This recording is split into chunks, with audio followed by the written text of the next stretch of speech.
everybody, and welcome to the Ionian Institute. This is the first one of these workshops I've done from the road, and it was a bit of a scramble to get everything plugged in. I was missing a couple of little details, but now we're all set to go and continue our study of the mountain dulcimer from a beginner standpoint, whether you're a novice, a beginner, or somebody who has actually reinserted themselves into the flow, if you will, and gotten back to the mountain dulcimer after a number of years. This is a great place to start with the fundamentals, which is what we've been doing over the past few months.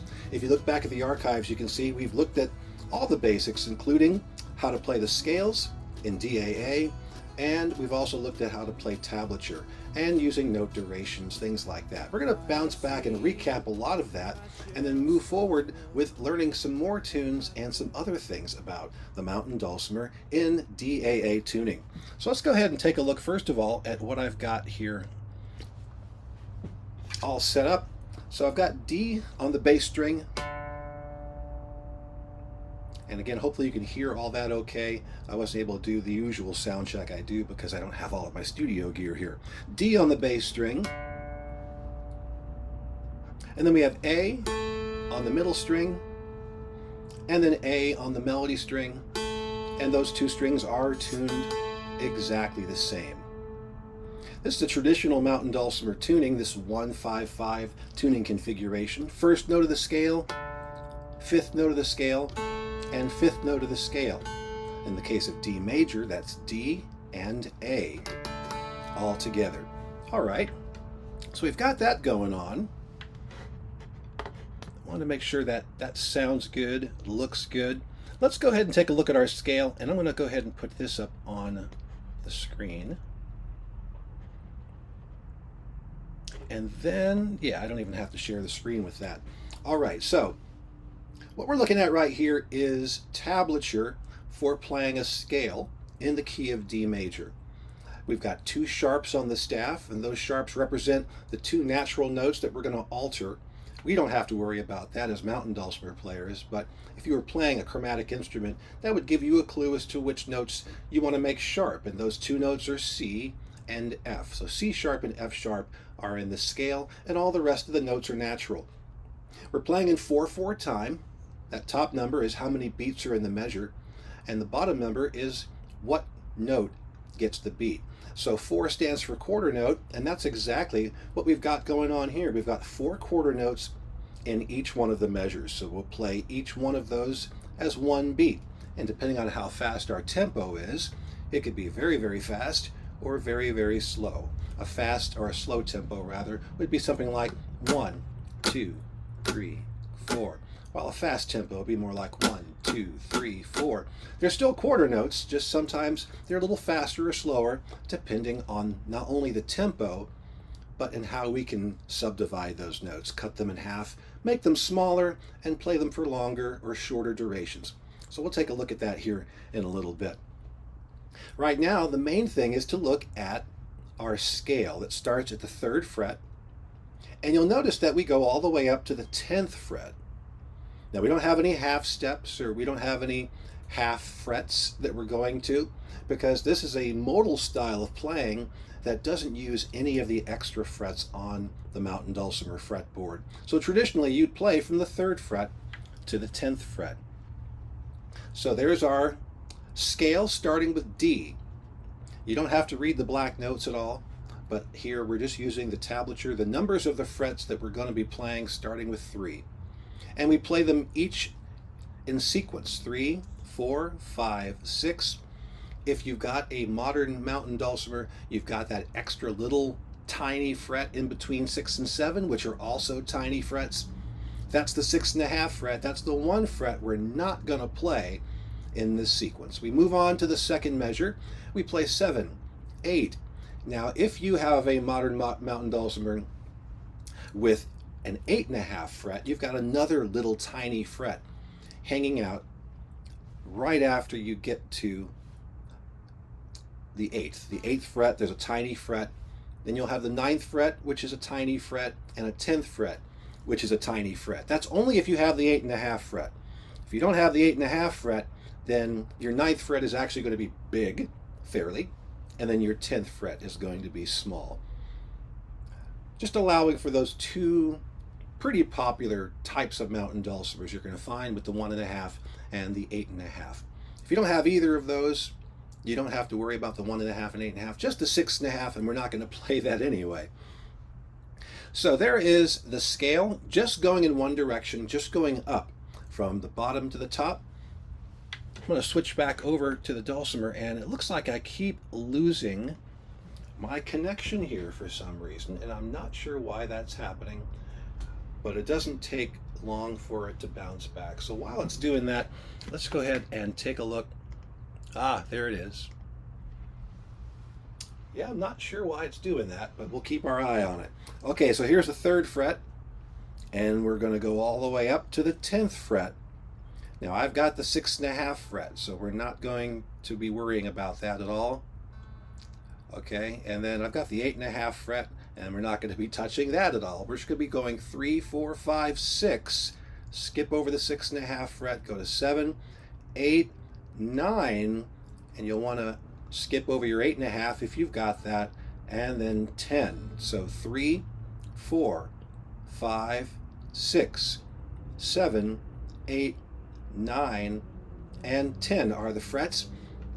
And let's just go ahead and play it without the drone, playing the melody by itself. This is the D major scale. Sounds like this.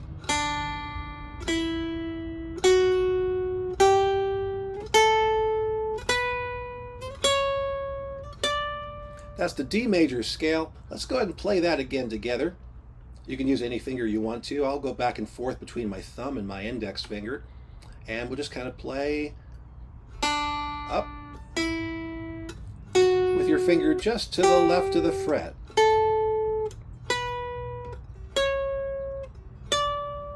All right, let's do that another time, and then we'll say the names of the notes along with our playing. Here we go. Just play from the 3rd fret. You can slide your finger, or you can kind of pick it up and slide it a little bit. But I try to avoid taking my finger all the way off the string, because you know you're going to have to put your finger back down there again. And so we're just trying to minimize the amount of extra movement that we're doing.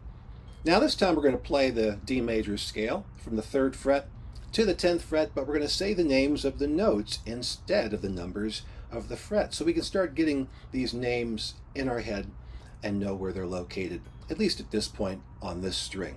Starting from the 3rd fret, we're going with D, E, F sharp, G, A, B, C sharp, and D. There's the entire D major scale.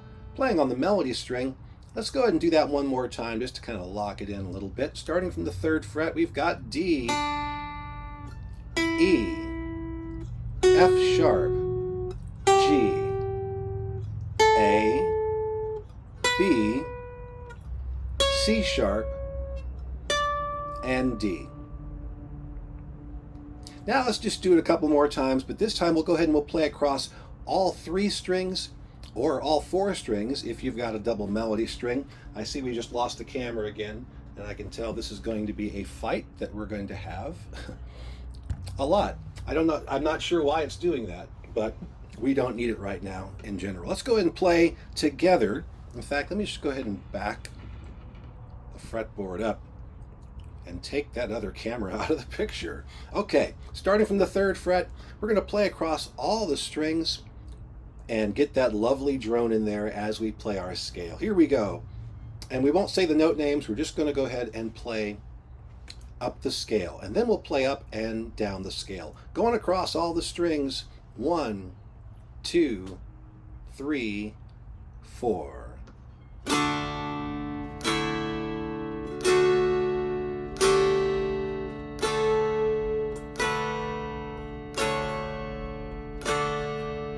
All right, and let's do that again, playing across all of the strings with the drone, playing our D major scale from the 3rd fret to the 10th fret. 1, 2, 3, 4.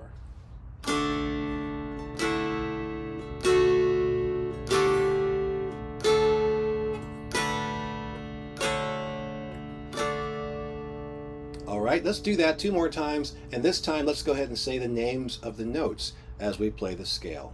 So we'll go D, E, F sharp, G, A, B, C sharp, D. Okay, let's do that again. Here we go, and D, E, F sharp, G, A, B, C sharp, D.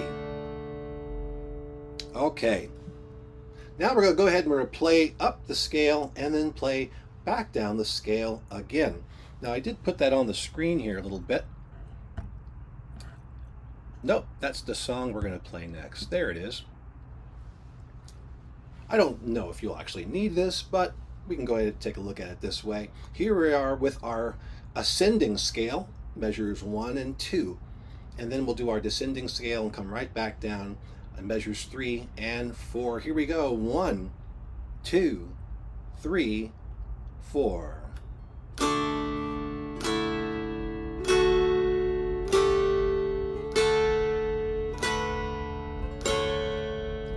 Repeat that top note and come on back down.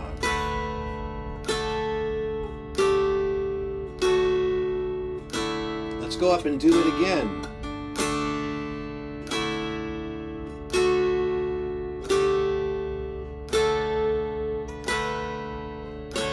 Repeat the top note and come back down again.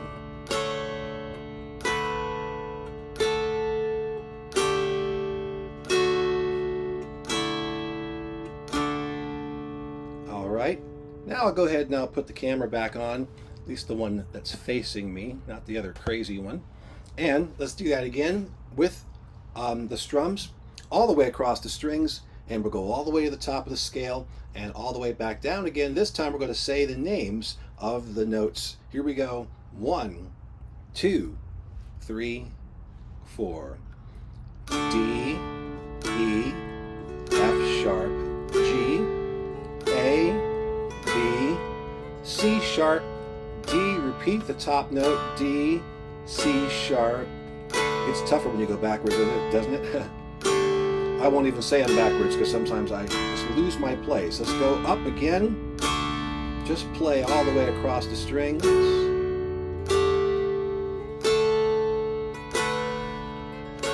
Repeat the top note and come back down.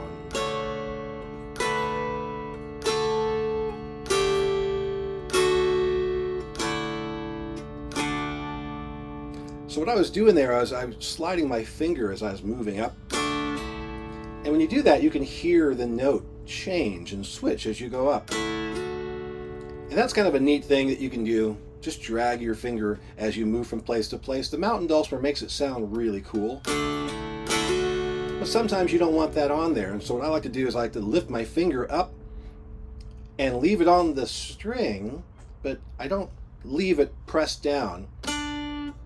So when I lift my finger up, hear how the sound actually stops? Because I'm leaving my finger on the string. It mutes the string as soon as it's not contacting the fret with me pressing it down. So this is kind of cool because I can leave my finger and don't have to replace it again. But I can lift it up and not get the sound of the string or the note changing. You get a nice even break in between there. But sometimes you do want to hear that note touch the other note, and that's called legato, where we hear the notes touching. So sometimes you want one and sometimes you want the other, and that's the way to really handle it, is take your finger off of the fretboard but leave it on the string so you can move it, and then all you have to do is just press it right back down on the fretboard again. So let me do it one more time through the scale. It doesn't even look like I'm lifting my finger, does it?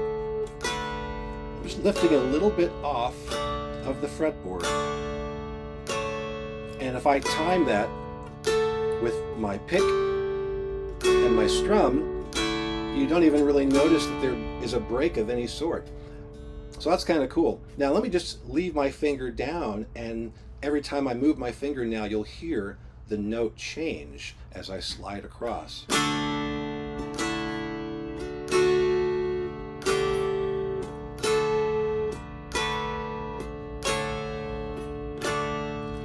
See, I want to get my finger there in time for the downbeat, and so I slide a little bit. And so what you were hearing is a little bit of that next note coming in a little bit early as I got my finger there. But notice if I don't do that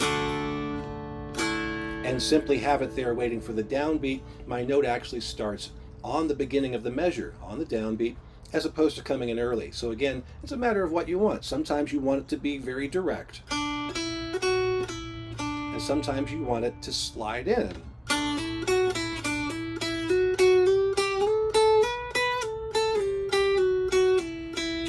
Sliding up, sliding down, either way. It's up to you how you want to play it and how you want to phrase all of that stuff. All right, so there's our scale, and there is one way of playing it, kind of noter style, using one finger or using your thumb and moving back and forth like this. It's a real easy way to go. It's like you're pointing at the notes, right? So if you're reading the tablature and you see those numbers, you can actually use your index finger and go 3, 4, 5, and point to where it is that you're going. Over time, though, many people have discovered that using the thumb is pretty easy because you can use the side of your thumbnail and kind of use that as a noter. It's a slidey thing. I'm using my thumbnail as opposed to the flesh, and that really makes it easy not only to get your notes, but also to later on play chords by using your other fingers and doing stuff like that. One more thing I want to show you and get you thinking about doing it is using multiple fingers, whether it be 2 fingers, or these 2 fingers, or these 3 fingers, or all 5 fingers. You know, you can do a lot of stuff, and we haven't really gotten to chords just yet, but we do have the ability to run up and down the fretboard and play our scale. With 1 finger at a time, that works out great. But what if we were going to use maybe 2 fingers and trade off? How about these 2 fingers and go...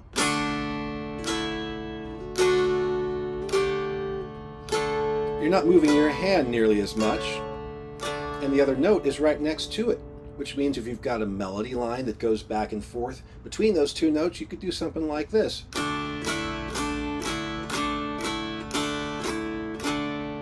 And you can move very quickly in between those 2 notes. So that's kind of cool to have the 2 fingers to trade off with. 1 finger stays on 1 fret, the other finger stays on the next fret, and you can easily switch between both of those by going back and forth. So you can see where this would be very beneficial if you've got 3 fingers going on those frets, because now you've got the ability to play 3 notes and any sequence you want to.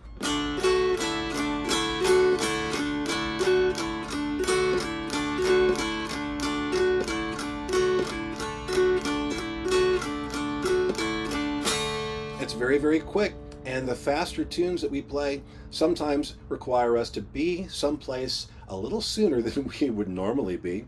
And having multiple fingers there will actually help you to get there quicker because you don't have to chase your own hand or arm all up and down the fretboard.